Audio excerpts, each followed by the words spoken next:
Hemos llegado ya a la quincena de este mes de abril, Ali. Sí, ¿no? Sí, claro. Hoy es 15, así que bueno, ponerle toda la buena energía a lo que resta de este mes, a los últimos 15 días del mes. Y bueno, damos la bienvenida a la edición de la mañana de Comercio TV, donde hay importante información. Amplia información, sobre todo del ámbito político. Vamos a revisar los titulares y el diario El Comercio está en circulación.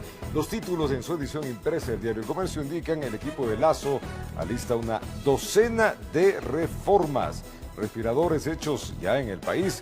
Funcionarios estructuraron una red delictiva, hablan de el Contralor Celi y otros imputados. Restricción para circular en vías estatales hasta fin de mes. Y la comunidad de Nueva Vida da vida a las antiguas haciendas. Estos los títulos más importantes del diario El Comercio en su edición impresa, que amigos, ya está en circulación. Y en entrevista para un medio colombiano, el presidente Lenín Moreno se refirió a sus 4 años de gobierno y lo que será el proceso de transición para el cambio de administración. Al final del encuentro, el mandatario pidió perdón a los ecuatorianos por los errores cometidos.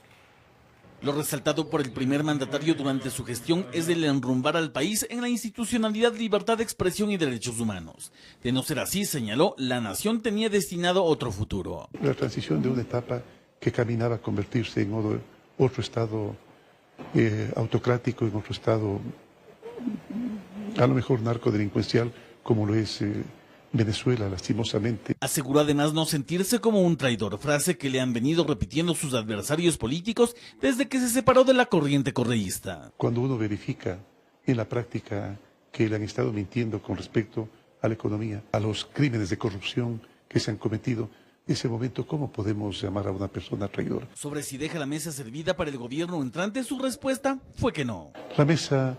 La mesa servida no estará nunca, creo yo. Lo que sí puede haber es condiciones adecuadas como para poder salir adelante. Lenín Moreno advierte a Guillermo Lazo que no tendrá una administración fácil y que este lo sabe. Que va a ser extremadamente difícil porque hay que lidiar con todo. Hay que lidiar con todo, inclusive con una oposición tenaz, feroz, que siempre intentó derrocarnos, como el caso de octubre, en la cual bandoleros contratados por correístas. El tema venezolano no se quedó de lado en las respuestas del mandatario. Él confía que la salida de Nicolás Maduro pueda gestarse por medio del diálogo. Siempre existe esa posibilidad. En el Ecuador salimos por una vía pacífica de aquello que se encaminaba hacia un narcoestado también. En torno a las vacunas, Moreno explicó que lo derivado en un problema discrecional en el plan de vacunación se encuentra en manos de la justicia. En el caso de la detención del Contralor Pablo Celi y del exsecretario de Presidencia Augusto Briones, el mandatario dijo que lo toma con respeto y que son las autoridades competentes quienes tienen que determinar la culpabilidad o no del presunto delito de delincuencia organizada que se sigue. Porque yo no culpo ni exculpo absolutamente a nadie.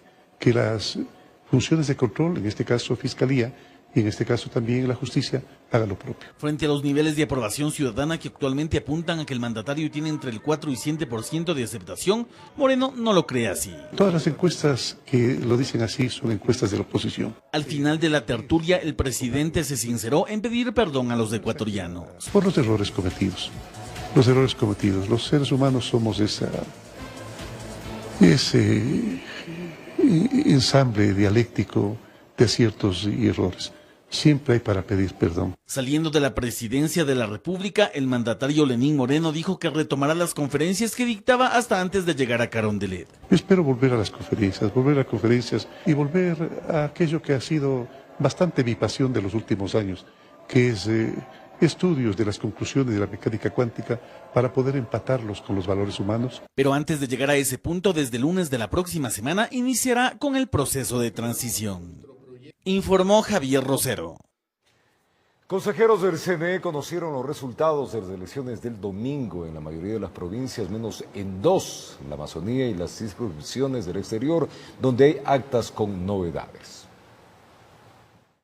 Tras el balotaje del domingo, el Consejo Nacional Electoral se instaló en audiencia nacional pública de escrutinios para conocer los resultados. El organismo reconoció entonces dichos resultados en 22 de las 24 provincias, a excepción de 2 porque existen actas con novedad. A las provincias de Morona, Santiago, Pastaza, y a Europa, Asia y Oceanía, Estados Unidos, Canadá, América Latina y Caribe. 34 actas con novedades. En esas provincias, señalan, hay dificultad de acceso. Que no han podido ser evacuadas los kits electorales, las actas. Aquí mucho se depende incluso del clima, son lugares en los que se debe ingresar vía aérea o fluvial. Además de que aún faltan las actas desde el exterior. Según el calendario establecido, hasta el 17 estarían llegando las últimas actas desde el exterior. Están pendientes 30 actas que lleguen del exterior para poder realizar el cierre del escrutinio. Es por ello que aún no se pueden proclamar los resultados definitivos. Cuando el organismo electoral lo haga, las organizaciones podrán presentar recursos ante el Tribunal Contencioso Electoral o el mismo Consejo Nacional Electoral. A las cuales tienen derecho las organizaciones políticas es una vez que se proclamen los resultados. Al momento, con más del 99.77% de actas escrutadas, Guillermo Lasso se sitúa como el virtual presidente del Ecuador. Informó Marilyn Jaramillo. Y más de 23.000 niños y niñas participaron de la iniciativa Guaguas a Votar, un proyecto con el objetivo de conocer sus perspectivas para el nuevo gobierno y encaminar para el trabajo de las políticas públicas. Considerando que son el 39% de la población ecuatoriana y que desde una visión adultocéntrica no han sido tomados en cuenta para participar en la planificación y elaboración de políticas públicas, más de 23.000 niños, niñas y adolescentes del país participaron en la iniciativa Guaguas a Votar, y así exponer al nuevo mandatario las necesidades y perspectivas que este grupo poblacional tiene para mejorar su vida. Nosotros estamos convencidos de que la participación es uno de los derechos que deben ejercer los niños y muy importante. Entonces se diseñó mediante una plataforma digital, mediante la cual a nivel nacional los niños, niñas y adolescentes pudieron pronunciarse. Maoli Bernaza, coordinadora de la organización Rodna, explica cómo los adolescentes consideran importante dar a conocer su punto de vista en temas como salud, participación infantil, salud sexual y reproductiva, trabajo infantil, violencia, movilidad humana, entre otras, siendo la educación uno de los ejes que más demanda tuvo. Más del 82% de las niñas, niños y adolescentes que respondieron a esta encuesta mencionan que el nuevo gobierno debe garantizar las condiciones de bioseguridad necesarias para que podamos retornar a clase. Y también el 96.94% dice que se debe garantizar el acceso a Internet seguro y de calidad y se debe ampliar a todos los territorios. Sara Oviedo, coordinadora nacional de la Coalición contra el Abuso Sexual en el Ecuador, comenta que para llegar a la votación obtenida se realizó un trabajo exhaustivo entre varias organizaciones sociales en base a las temáticas del Código de la Niñez, en donde participaron niñas, niñas y adolescentes desde los 6 años hasta los 17. La proporción de 6 a 12 años, un poquito más del 50%, y de 13 a 17 años, un poquito menos del 50%. Destacó que iniciativas como estas de promover la participación integral de los niños como actores sociales representan un nuevo desafío para la sociedad. Concluyeron diciendo que buscarán un acercamiento con el nuevo presidente electo Guillermo Lasso para canalizar estos resultados y establecer mesas de trabajo en búsqueda de políticas públicas incluyentes. Informó Mauricio Sánchez. Vamos a contarles ahora que un juez entró en etapa de deliberación en la acción de protección presentada por el colectivo ciudadano Acción Jurídica Popular contra la fiscal general del Estado, Diana Salazar. Esto por haberles dejado fuera de la investigación en el caso denominado Vacunas VIP, a pesar de que ellos habrían sido los denunciantes. El hecho que la Fiscalía General del Estado les haya dejado de lado, a pesar que refieren fueron quienes denunciaron tráfico de influencias en el caso denominado Vacunación VIP, no quiere decir que quienes integran el colectivo ciudadano Acción Jurídica Popular se queden cruzados de brazos. Tuvimos la audiencia pública dentro de una acción de protección que presentamos en contra de la Fiscal General del Estado por el impulso fiscal que ella emite en el mes de marzo, en el cual decide dejar de contar dentro de la investigación previa con los denunciantes. Santiago Machuca y Angélica Porras no ven el justificativo para no constar como denunciantes en el proceso legal. Descartan que tengan intereses políticos y quieran pescar a río revuelto. La denuncia es una facultad que tenemos cualquier ecuatoriano, cualquier ecuatoriana frente a la comisión de un delito o a la presunción de la comisión de un delito. En este caso estamos hablando de tráfico de influencias, que es un delito contra la eficiencia de la administración pública.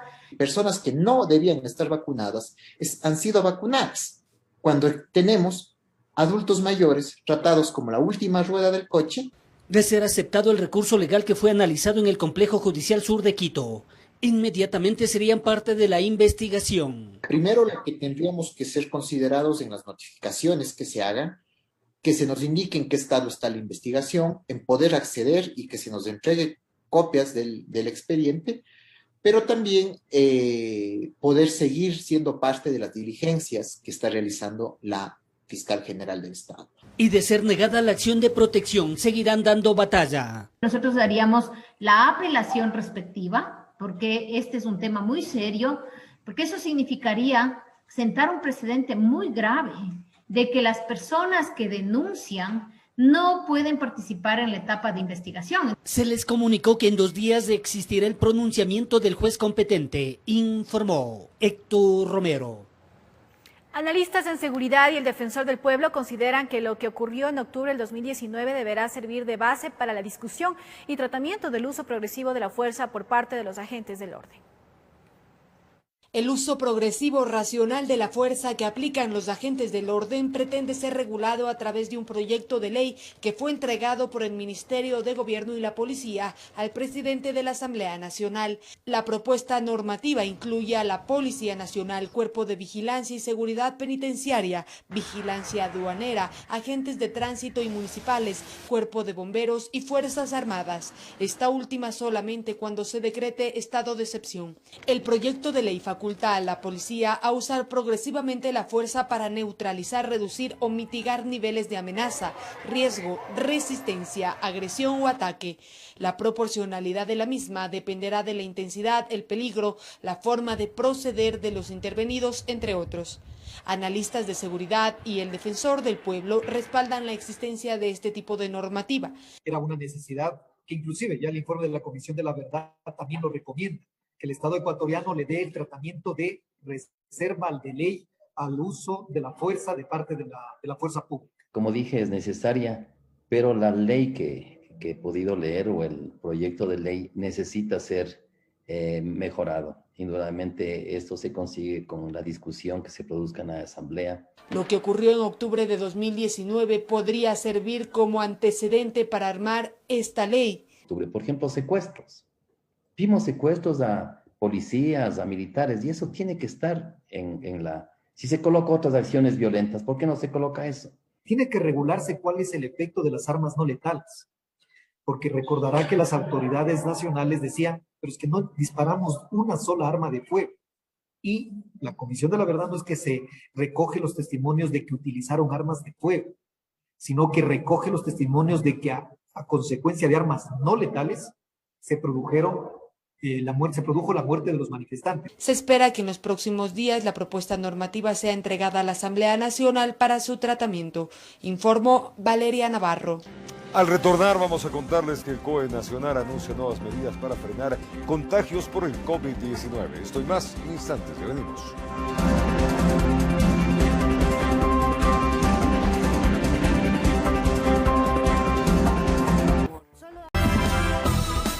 Mucha atención, se prohíbe la circulación en la red estatal de vehículos particulares desde las 20 horas hasta las 5 de la mañana. Esto durante los días viernes, sábado y domingo a escala nacional.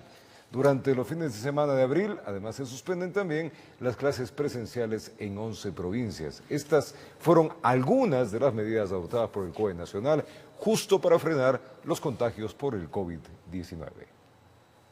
Gracias por recibirnos. El COE Nacional y el de Guayaquil se reunieron la tarde de este miércoles para anunciar nuevas medidas. La meta, frenar las muertes y contagios por COVID-19. La situación es compleja. En este momento tenemos 395 personas a la espera de una UCI. Es así que decidieron lo siguiente: mantener la vigencia de la modalidad de teletrabajo en la función ejecutiva y en todas aquellas actividades cuya naturaleza lo permitan. Mantener suspendidas las clases presenciales en 11 provincias de los pilotajes previamente autorizados.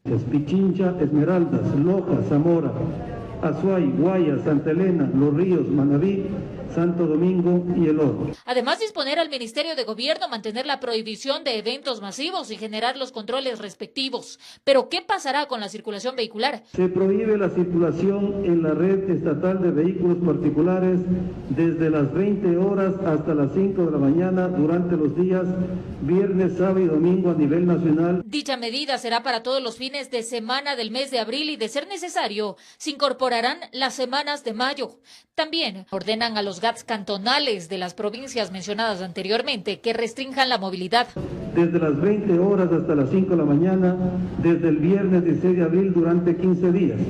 Se exceptúan de estas restricciones, obviamente, las actividades productivas. Durante la reunión invitaron a los jueces de la Corte Constitucional a una sesión con el COE para explicar la situación sanitaria y el requerimiento de medidas de excepción y restricción de derechos. Pero realmente lo que nosotros queremos construir es un decreto de estado de excepción que tenga más vigencia de las que han tenido los últimos. Las autoridades están conscientes de que, pese a las medidas, necesitan apoyo ciudadano para frenar los contagios. No puede ser posible que hasta el momento nosotros registremos 195.217 aglomeraciones. Informó Marilyn Jaramillo. Y el municipio de Quito informó la noche de este 14 de abril que, con el objetivo de cumplir con las medidas implementadas por el COE Nacional, acoge las disposiciones de movilidad emitidas por este comité para la provincia de Pichincha. Esto implica que desde el viernes la restricción vehicular rige desde las 20 horas hasta las 5, con aquellas excepciones para traslados al aeropuerto, emergencias y sectores estratégicos. El Cabildo de Quito agregó que de 5 a 20 horas continuará vigente el plan de movilidad Hoy No Circula. 3 brasileños habrían estado en la fiesta clandestina donde se contagió el paciente Zamora Chinchipe, según el ministro de Salud Camilo Salinas, quien junto al secretario del gabinete recorrieron el punto de vacunación de la ESPOL. Ahí informó la implementación de este cerco epidemiológico.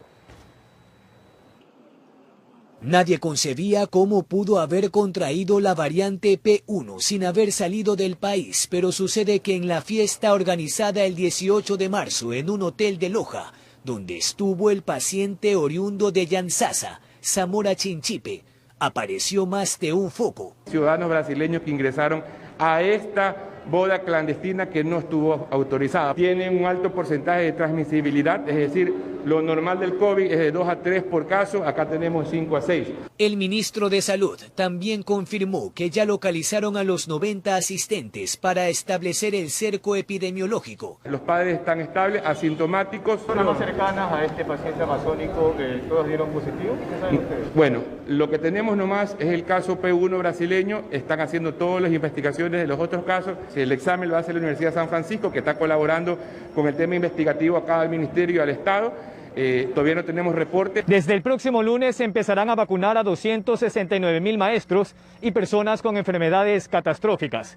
A pesar de que en 2 meses y medio se han inoculado a cerca de 500.000 personas, la aspiración del gobierno es que hasta el próximo 24 de mayo inmunizarán a 2 millones de ecuatorianos. Que cada miércoles de cada semana llega 50.000 dosis de Pfizer. Los viernes cada semana llegará 120.000 dosis de AstraZeneca. Y cada 15 días llegará los stocks necesarios de Sinovac. Llegará 1 millón.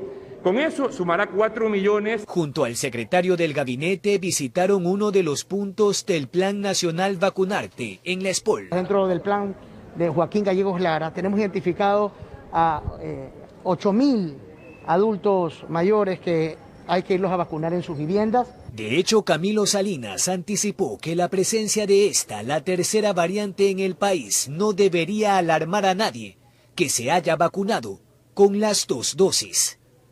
Informó Jorge Escobar.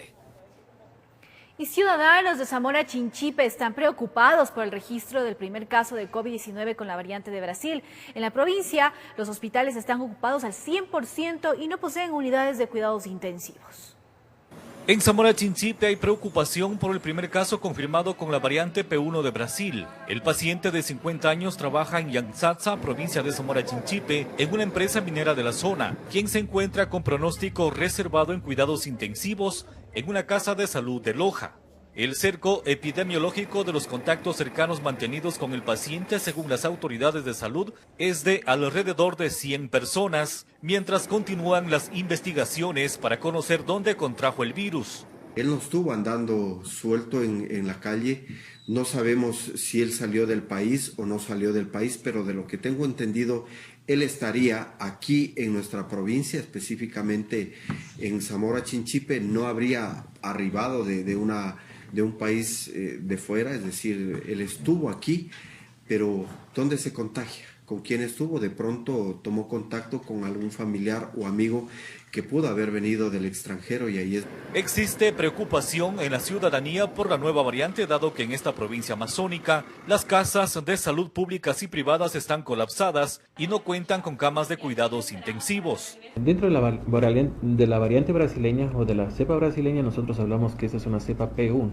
Hablamos que existe mayor transmisibilidad. Hay muchos estudios en donde nos revelan que no existe mayor severidad o mayor mortalidad, pero sí es mayor transmisible. El incremento de los contagios y fallecidos e informes sanitarios del Ministerio de Salud Pública hizo que los COE cantonales de 7 cantones de la provincia regresen a semáforo en rojo, uno de ellos el Cantón Zamora. Hay personas que se nos están yendo, personas muy cercanas, bastante gente se está yendo y sería oportuno que se vuelva rojo, porque realmente los casos de contagios son demasiados.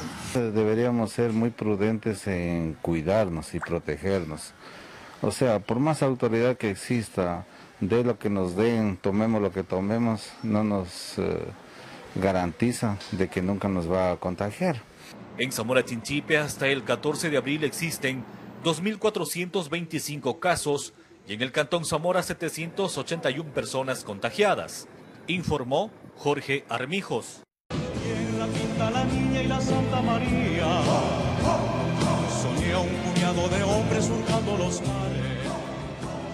El cantante ecuatoriano Jesús Fichamba se encuentra internado en el Hospital Bicentenario de Guayaquil por COVID-19. Autoridades del centro médico indicaron que Fichamba ingresó en estado crítico a emergencia.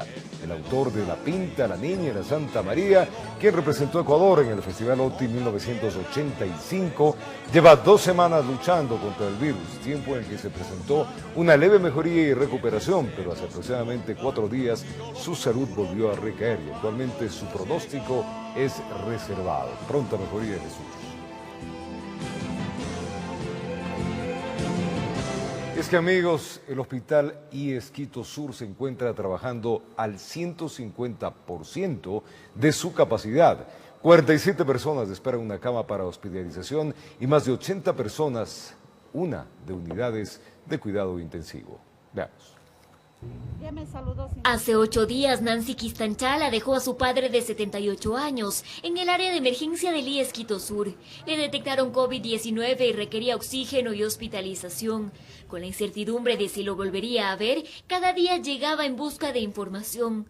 Hoy se encontró con la grata noticia de que está próximo a salir y ya lo pudo ver, aunque a lo lejos, pues fue transferido a una de las carpas instaladas en uno de los parqueaderos de esta casa de salud. Una emoción muy grande que, dando gracias a Dios, salió de esto. Mientras ellos aguardan por su abrazo de reencuentro, en la otra cara de la moneda hay quienes empiezan con las despedidas.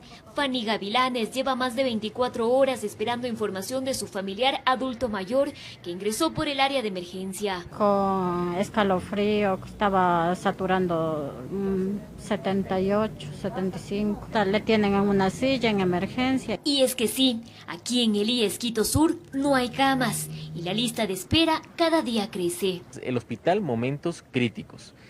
Una unidad de cuidados intensivos con una espera de más de 80 pacientes.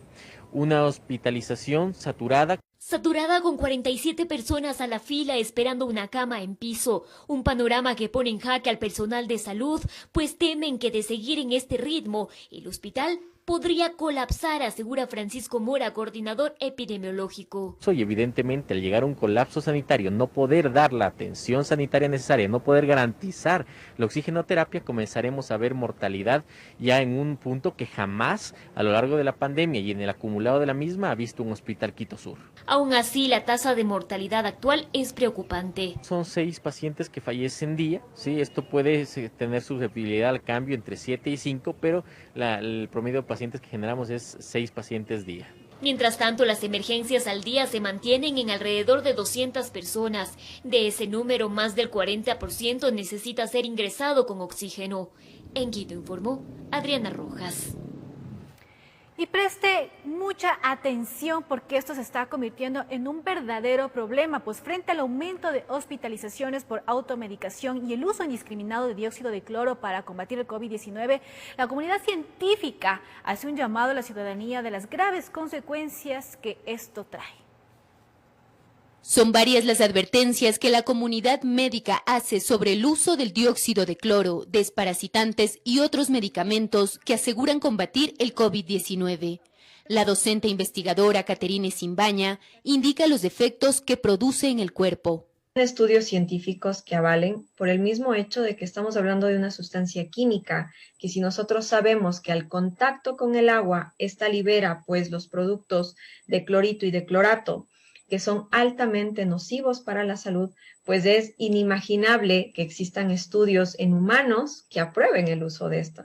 Comenta además que otro efecto grave que preocupa es que al aplicar este químico vía intravenosa o vía oral, impide el transporte de oxígeno en la sangre. Pierde esta capacidad de transporte de oxígeno, pues podemos tener eventos respiratorios, eventos cerebrales, que obviamente serían lesivos y podrían llegar a casos fatales en caso de ser de administración intravenosa. Esta postura es respaldada por el Colegio de Médicos de Pichincha, quienes prohíben el uso de este químico, desparasitantes como la ivermectina, entre otros, ya que carecen de evidencia científica. Aumento de complicaciones en los pacientes que vienen a hospitalizarse y que incluso llegan a cuidados intensivos. Efectos que irían desde la laceración en tráquea, problemas digestivos, así como complicaciones más severas que derivan en la hospitalización. Hepáticas, es decir, daños al hígado, que el hígado sería muy afectado, produciría sangrados, produciría un problema de malfunción de este órgano. Aseguran que el uso de estos productos ha provocado una falsa seguridad y relajamiento de la ciudadanía en cuanto a las medidas de bioseguridad, que están comprobadas por ahora, son las únicas que salvarán vidas con el uso correcto de la mascarilla, el distanciamiento social y el lavado constante de manos. Informó Caterine Aguirre.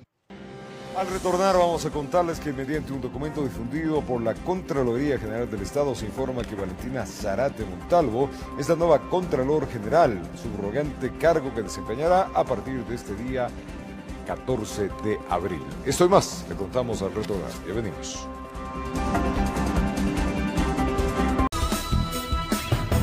Seguimos con más información aquí en El Comercio TV y la defensa del Contralor Pablo Celi presentará una acción de protección para tratar de que se revea la prisión preventiva que pesa sobre el funcionario público y que pueda defenderse en libertad por presuntos casos de corrupción en Petroecuador.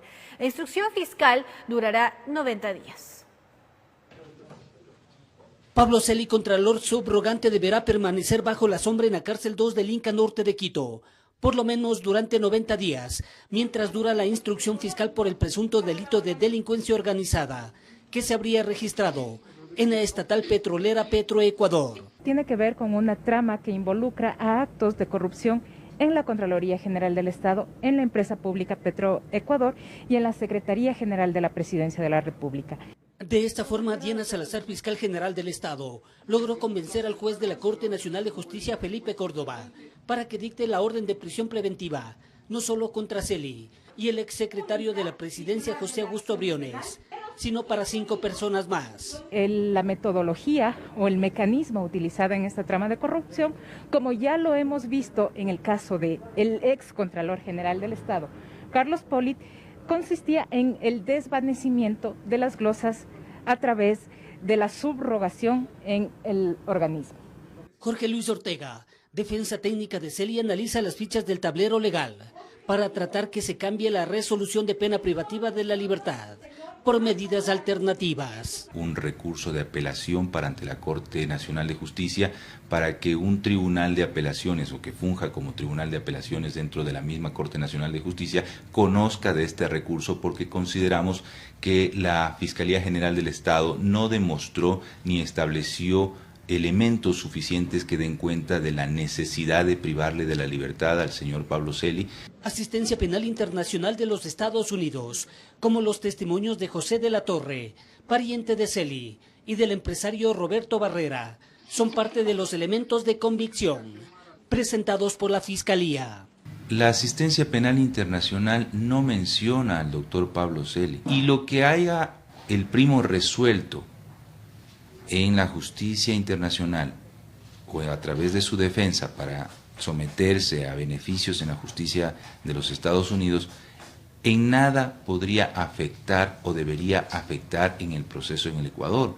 90 días en los cuales deberán prepararse para demostrar su inocencia y no ser llamados a juicio, informó Héctor Romero. Y mediante un documento difundido por la Contraloría se informa que Valentina Zárate Montalvo es la nueva Contralor General del Estado subrogante, cargo que desempeña a partir de ayer, 14 de abril.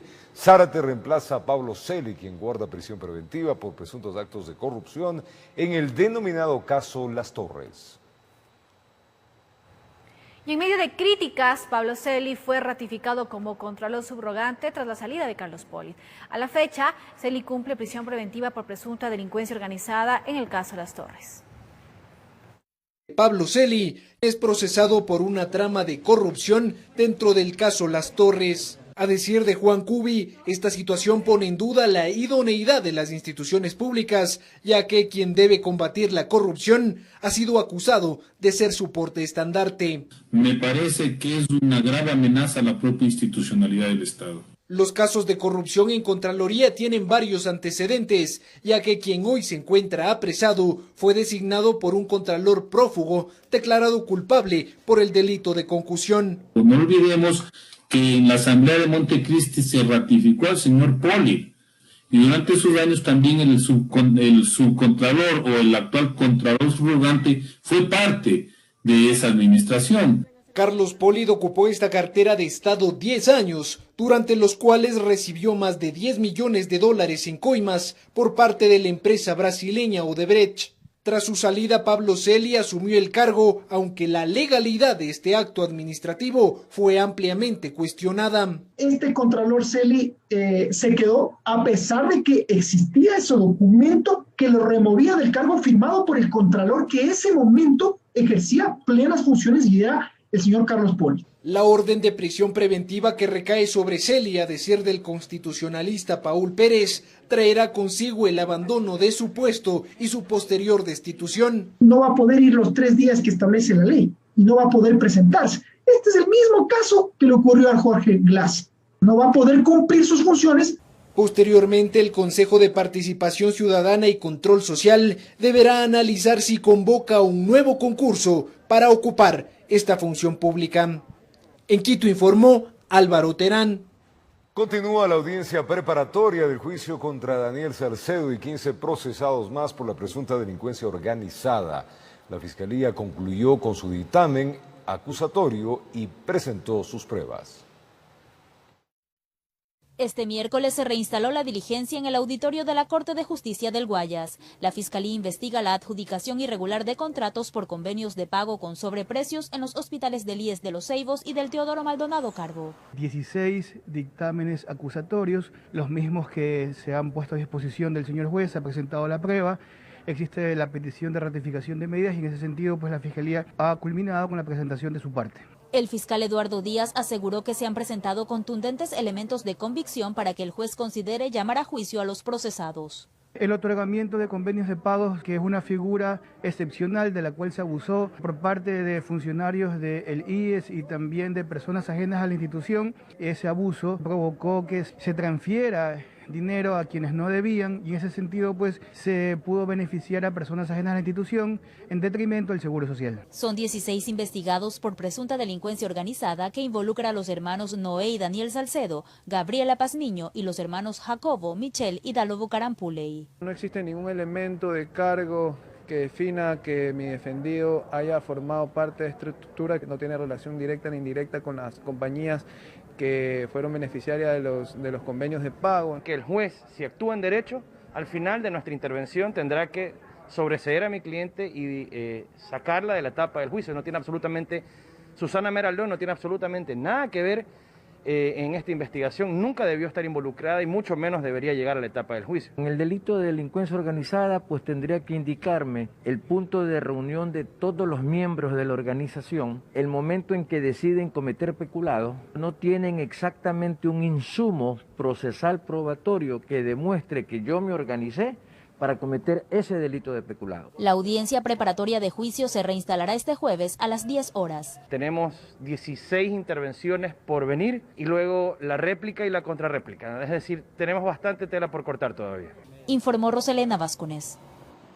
Y el exministro de Salud no se presentó a comparecer en el tratamiento del juicio político por incumplimiento de funciones. Asambleístas piden la censura inmediata del exfuncionario por no dar respuestas al país. El exministro de Salud, Juan Carlos Ceballos, no asistió a comparecer en la Comisión de Fiscalización de la Asamblea Nacional en el tratamiento de juicio político en su contra. Lo que sí hizo fue enviar un documento de 59 páginas con sus pruebas de descargo. Sobre las presuntas irregularidades en el proceso de vacunación contra el COVID-19, el exfuncionario señaló lo siguiente. Se remitió una serie de invitaciones a varias instituciones para que participen en el proceso de vacunación cuando se inicien las fases subsiguientes, como claramente se expresó en los comunicados, que lamentablemente fueron manipulados políticamente.